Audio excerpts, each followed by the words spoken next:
지금부터 11월 21일 화요일 점심 정규 방송을 시작하겠습니다.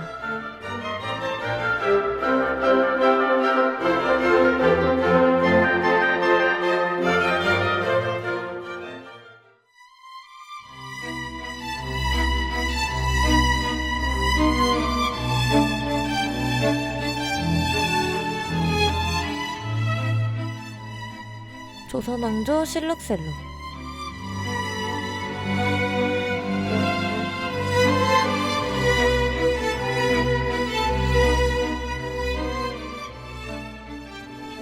안녕하세요. 조선왕조 실룩셀룩 7번째 시간입니다. 요즘 길을 걷다 보면 낙엽이 우수수 떨어져 민둥이 된 나무들을 쉽게 볼 수 있습니다. 그럴 때마다 올해가 마무리된다는 것이 느껴지네요. 이제야 2023년이 익숙해져 가고 있는데 2024년이 온다니 세월의 무상함에 약간 서운하기까지 하는데요. 그리고 자연스럽게 올해 나는 성장을 하였을까 생각해보면 우울해지는 것 같습니다. 하지만 나무가 주기를 맞추어 변하듯 우리도 더 좋은 쪽으로 한 겹 한 겹 자라나고 있다는 것 같다는 생각이 들어요. 그리고 그것이 사실이길 희망합니다. 조선왕조 실룩셀룩은 우리가 교과서로 배운 역사 속 알지 못했던 재밌는 뒷내용을 풀어주고 역사에 더 많은 관심을 갖게 하기 위한 방송입니다. 역사를 잊은 민족에게 미래란 없다. 조선왕조 실룩셀룩 시작합니다.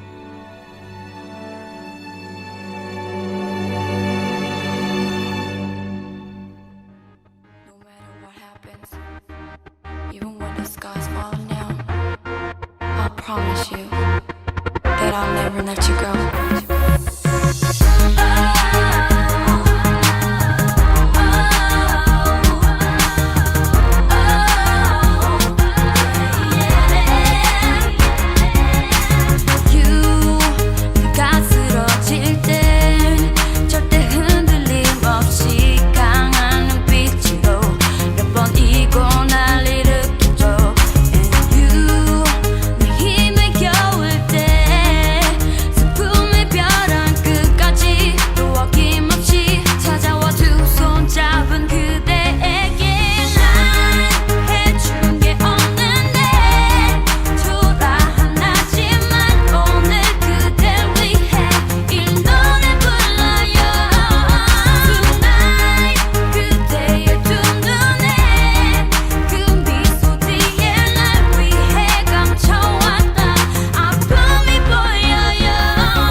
제발 슬퍼 말아요.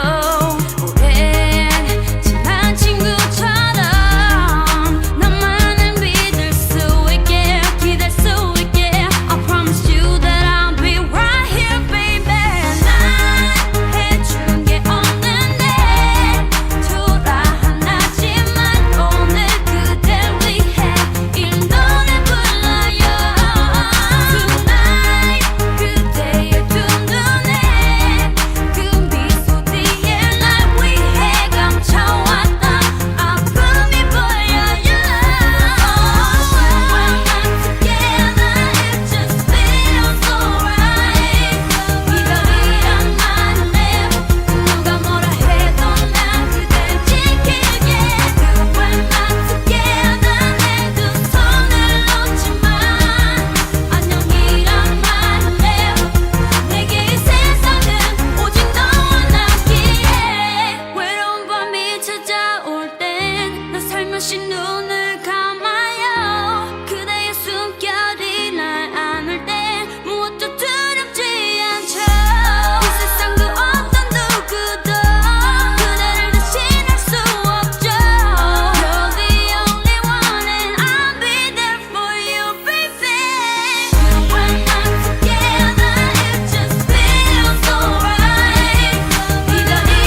역사 뽀개기.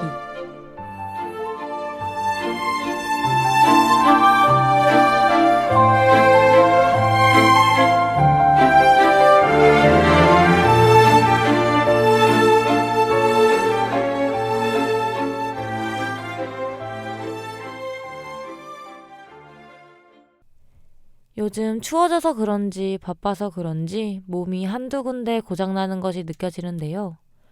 몸이 주기적으로 아프거나 병에 걸려 병원에 가는 사람들은 보통 주치의가 있습니다. 그렇다면 왕의 주치의, 어이는 어땠을까요? 당시 다른 백성들이나 양반에 비하면 초특급 대우를 받았음에도 조선의 왕들은 평균 양반들보다도 수명이 짧았습니다. 그리고 병을 달고 살았죠. 과로사를 해도 이상하지 않을 근무 강도입니다. 새벽 5시에 기상해서 밥 먹을 때 빼고는 쉬는 시간도 없이 거의 밤 11시까지 일했습니다. 극한의 업무 강도였죠. 맨날 서로 죽일 듯이 싸우는 신하들의 여기저기서 터지는 나랏일에 스트레스는 만렙으로 체력이 만신창이었습니다.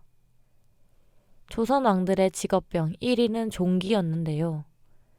이동할 때에도 가마를 타면 그만이고 세수나 옷 입기 같은 사소한 일들도 궁녀들이 다 해주다 보니 거의 신생아 수준으로 움직일 일이 없었죠. 게다가 곤룡포는 쓸데없이 고급으로 만들어져 통풍이 잘 안 됐습니다. 세균이 득실되기 딱 좋은 환경이었죠. 역대 왕 중 병이 가장 많았던 세종대왕님. 거의 종합병원 수준이었는데요.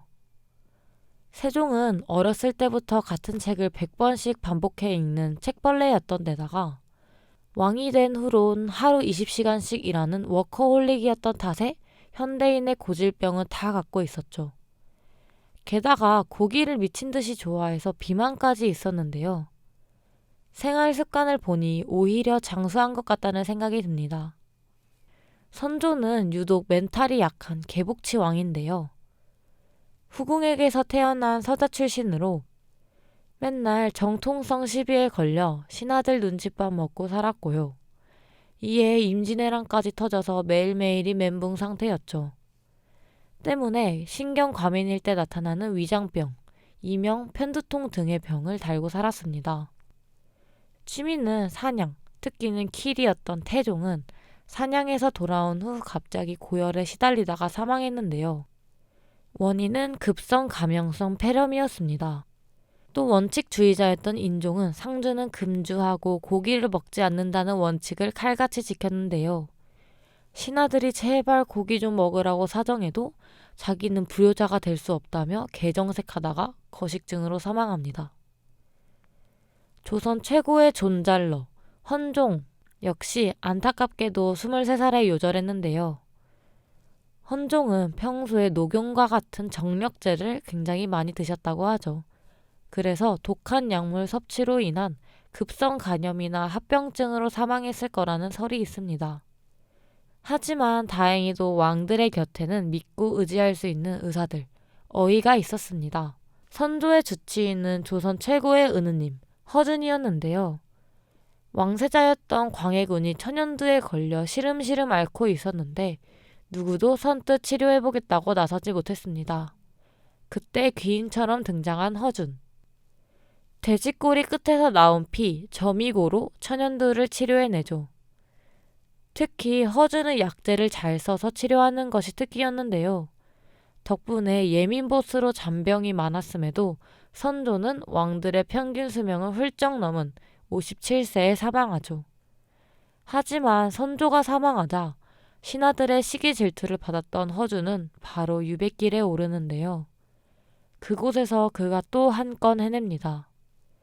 생전 선조가 명했던 의학서 편찬 미션을 클리어내죠. 이것이 바로 조선의 의학 교과서라 불리는 동의보감입니다. 선조에게 허준이 있다면 그 아들인 광해군에겐 허임이라는 침술 마스터가 있었습니다. 광해군은 임진왜란이 터졌을 때 인후통으로 한참을 고생합니다. 당시 전쟁으로 약재 조달이 어려운 상황이었는데요. 이때 허임이 신이 내린 침술로 인후통을 조져버립니다. 광해군은 그 자리에서 바로 허임을 스카우트하죠. 탁월한 실력 덕에 허임은 천민 출신임에도 왕과 국정을 논할 수 있는 당상관까지 신분 광랩하며 26년을 어이로 지냅니다. 은퇴 후에는 자신의 능력을 보존하기 위해 제자 양성에 힘쓰고 침구 경험방이라는 의서를 집필해 조선의 침수를 업그레이드 시키는데요. 오사카 출신 한의사는 침구 경험방 일본판을 발행하며 조선 침술 수준에 대해 극찬합니다. 당시 침술의 월클이었던 거죠. 이렇게 조선의 명의들이 발전시켜온 한의학은 일제강점기가 되어 위기를 맞습니다. 일제는 한의학을 미개하다고 평가절하하면서 서양의학을 국가 공식 의학으로 채택하죠. 게다가 서양의학을 배운 의사만 의사로 인정하고 한의사는 의생이라는 명칭으로 강등시킵니다. 한의사 면허를 신청할 수 있는 기간도 향후 5년으로 제한합니다. 하지만 현실적으로 한의학 말살은 불가능했습니다. 서양 의원의 의료비나 약값은 어이없게 비싸서 평민들은 대부분 한의사를 찾아갔죠. 전쟁으로 의료 자원이 부족해지자 일제는 태세 전환을 시전합니다. 다시 한의사를 양성하고 한약 재배를 하라는 건데요. 하지만 그래봤자 어디까지나 후보 선수 취급 정도였죠. 국내 한의사들은 광복 이후 조선의사회, 동양의학회 등을 설립하며 한의학을 되살리기 위해 노력합니다. 그리고 현대와 동의보감이 유네스코 세계기록유산에 등재되며 의학 역사의 영향력을 인정받았죠. 예전에는 시대의 한계로 비과학적이라는 취급을 받았던 한의학의 진료 기술이 요즘은 현대과학과 융합하고 있다고 합니다. 1부 역사 뽀개기는 이쯤에서 마무리하고 NCT 드림의 사랑한다는 뜻이야 듣고 오실게요.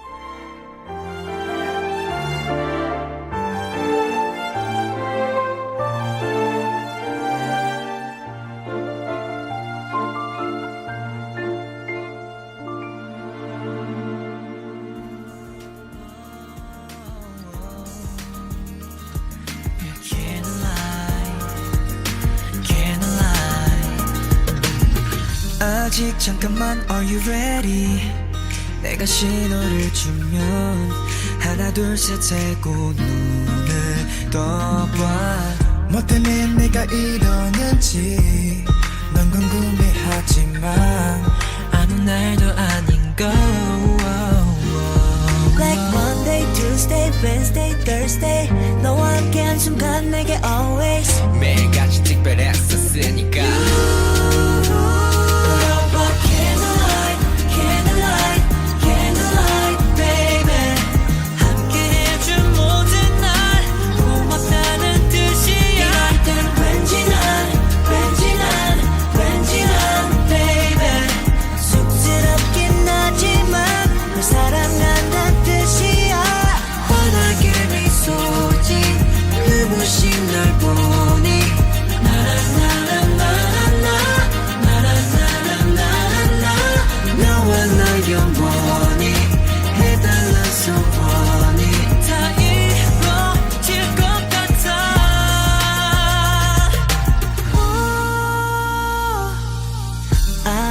다가올 날들은 너무나 불투명하고 지나간 날은 아쉬워 하지만 더 걱정은 마 오늘과 같은 하루를 하루씩 더해가면 돼 난 Monday, Tuesday, Wednesday, Thursday 너를 채워갈 계획만 가득해 이 정도면 좀 완벽할 것 같아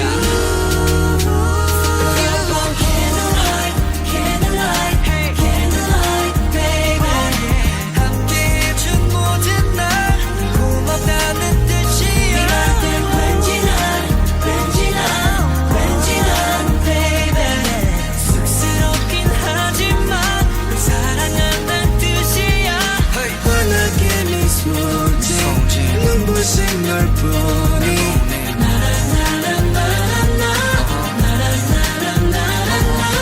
너와 나 영원히 해달란 소원이 다 이루어질 것 같아 마음속에 네가 있기에 자연스러운 내 멜로디 너로 인해 가능해져서 내 꿈들이 이루고 싶어 전부 너와 함께 혼자가 아니 이제 너와 같이 나 홀로 누군가가 필요할 때 나타나줘 너 평범함 속에도 너의 소중함을 celebrate 촛불같이 너의 진수이 불어 이때마다 특별해 내 곁에 있어줘 자 이제 눈을 떠 baby 선물 같은 날들을 내게 주고 싶어 이렇게 너와 나 baby 내년 이맘때에도 함께할 수 있을까 책상 위에 펼친 달력에 한 칸씩 하루도 빠짐없이 오직 you and me 불 꺼지지 않는 캔들라이트 같이 너와 나 영원히 해달란 소원이 다 이루어질 것 같아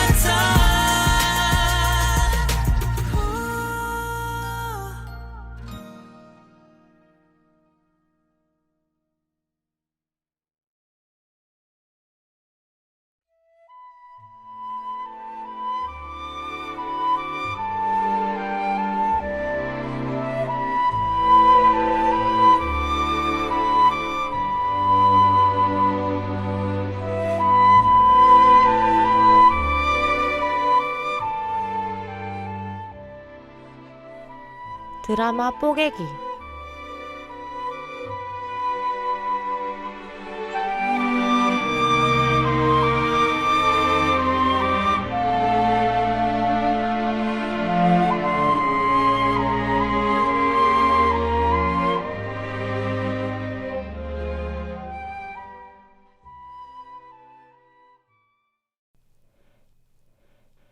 오늘 소개해드릴 드라마는 한때 소녀들의 마음을 설레게 하던 조선시대 캠퍼스 로맨스, 성균관 스캔들입니다. 성균관 스캔들의 이야기는 여성들이 학교에 다니거나 공직을 맡는 것이 허용되지 않았던 조선시대 한국을 배경으로 합니다. 김윤희는 국내 최고 명문학교인 성균관에 입학하기 위해 오빠로 사칭을 해서 변장을 하는데요. 그곳에서 그녀는 가장 친한 친구이자 사랑의 대상이 되는 이선준을 만납니다. 그들은 함께 학교의 도전을 헤쳐나가며 왕국을 불안정하게 만들겠다고 위협하는 정치적 부패의 그물들을 발견하는데요. 정은걸의 동명 소설을 원작으로 하고 있지만 각 세계에 있어 어느 정도 창의적 자유가 필요하다는 점도 균관의 독특한 측면 중 하나입니다. 예를 들어 이 소설은 정조의 통치 기간 동안 일어나는 반면 이 드라마는 정조의 아버지인 영조의 통치 기간 동안 일어납니다. 이 드라마는 또한 소설에서 더 가라앉았던 김윤희와 이선준의 로맨스를 더욱 강조하는데요. 성균관 스캔들의 장점 중 하나는 잘 발달되어 있고 역동적인 캐릭터입니다. 김윤희는 자신의 목표를 달성하기 위해 필요한 모든 것을 기꺼이 하는 강하고 지적인 젊은 여성인데요. 이선준은 정의와 평등을 믿는 원칙적이고 정의로운 학자입니다. 그들 둘은 서로 장점과 단점을 보완해주는 매력적인 한 쌍인데요. 다른 두 주인공으로는 구용화와 문재신이 있습니다. 구용화는 공부나 정치보다는 즐기는 것에 더 관심이 많아 보이는 매력적이고 장난기 많은 청년입니다. 그러나 그는 첩보 수집에 숨은 재능이 있고 김윤희와 이선준의 소중한 동맹자입니다. 반면 문재신은 반군 지도자로 소문나 있는 신비롭고 음침한 인물인데요. 그와 김윤희는 책에 대한 공유된 사랑과 세상을 더 나은 곳으로 만들고자 하는 그들의 열망을 바탕으로 가까운 우정을 발전시킵니다. 성균관 스캔들은 사회적 불평등, 정치적 부패, 교육의 힘을 포함한 다양한 주제를 다룹니다. 김윤희가 성균관에 다니려면 남자로 변장해야 한다는 사실은 조선시대에 한국에 존재했던 성불평등을 부각시키는데요. 이 또한 지배 계급의 부패한 본성과 이에 맞서려는 사람들이 직면하는 어려움을 탐구합니다. 그 핵심은 교육의 혁신적인 힘에 대한 이야기인데요. 성균관에서의 공부를 통해 등장인물들은 그들이 현상에 도전하고 세상을 변화시킬 수 있는 지식과 기술을 얻습니다. 사극, 로맨스, 정치적 음모를 즐기는 사람이라면 누구나 꼭 봐야 할 작품입니다. 주인공들 간의 케미, 특히 김윤희와 이선준의 러브 스토리는 정기적이어서 긴장감을 줍니다. 또한 역사적인 디테일과 아름다운 영화 촬영에 대한 쇼의 관심은 시청자들을 조선시대로 이동시키고 쇼의 세계를 풍부하고 몰입감 있게 느끼게 하는데요. 성균관 스캔들이 개봉한 지 몇 년이 지났음에도 큰 인기를 유지하고 있는 이유 중 하나는 출연진들의 연기입니다. 박민영이 김윤희 역으로 빛나며 자신의 강점과 약점을 모두 전문적으로 소화하고 있는데요. 박유천의 이선준은 극강의 태도와 변함없는 원칙으로 김윤희와 찰떡궁합입니다. 송중기의 구용화와 유아인의 문재신이 이야기의 복잡함을 더하며 유머와 드라마의 균형을 이 드라마는 잘 잡아주고 있어요. 결론적으로 이 드라마는 장르물에서 고전으로 자리 잡은 K-드라마의 걸작입니다. 성균관 스캔들의 매력적인 이야기, 잘 그려진 캐릭터들, 그리고 강력한 주제들은 사극과 로맨스 팬들이 반드시 봐야 하는 드라마 중 하나로 손꼽히고 있어요. 2주 뒤면 종강을 하는데 그때 침대 안에 들어가 볼 드라마로 성균관 스캔들 어떠신가요? 2부 드라마 뽀개기는 이쯤에서 마무리하고 성균관 스캔들의 OST JYJ의 찾았다 듣고 가실게요.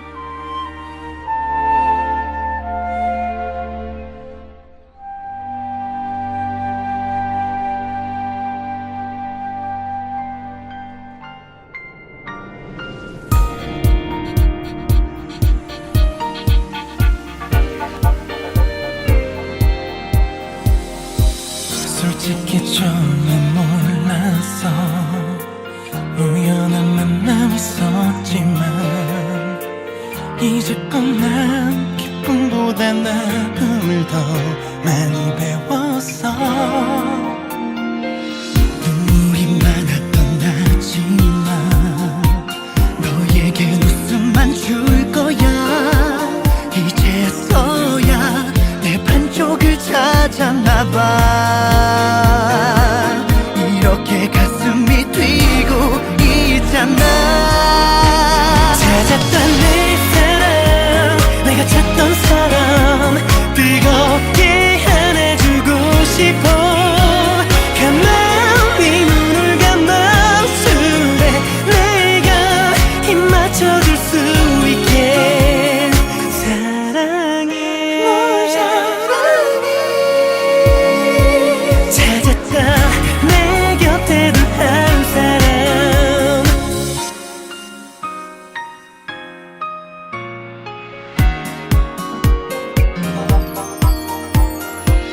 마음을 닫았던 나지만 너에게 내 마음 줄 거야. 이제서야 내 반쪽을 찾았나봐. 이렇게 가슴이 뛰고 있잖아. 찾았다 내 사랑, 내가 찾던 사람, 뜨겁게 안아주고 싶어. 가만히 눈을 감아줄래. 내가 입 맞춰줄 수 있게. 사랑해, 널 사랑해. 찾았다 내 곁에 둘 한 사람. 다쳤던 내 마음 아픈 상처 다 안아준 사람. 더 많이 사랑해주고 싶어. 언제까지나. 찾았다 내 사랑,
역사 일화를 소개하고 역사 드라마를 추천하는 조선왕조 실록셀록 어떠셨나요?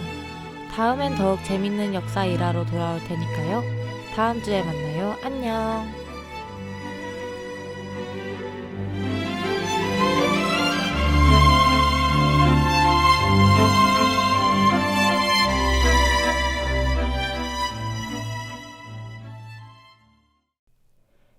지금까지 들으신 조선왕조 실록셀록 제작 및 진행의 김유민, 기술의 김민주였습니다. 감사합니다.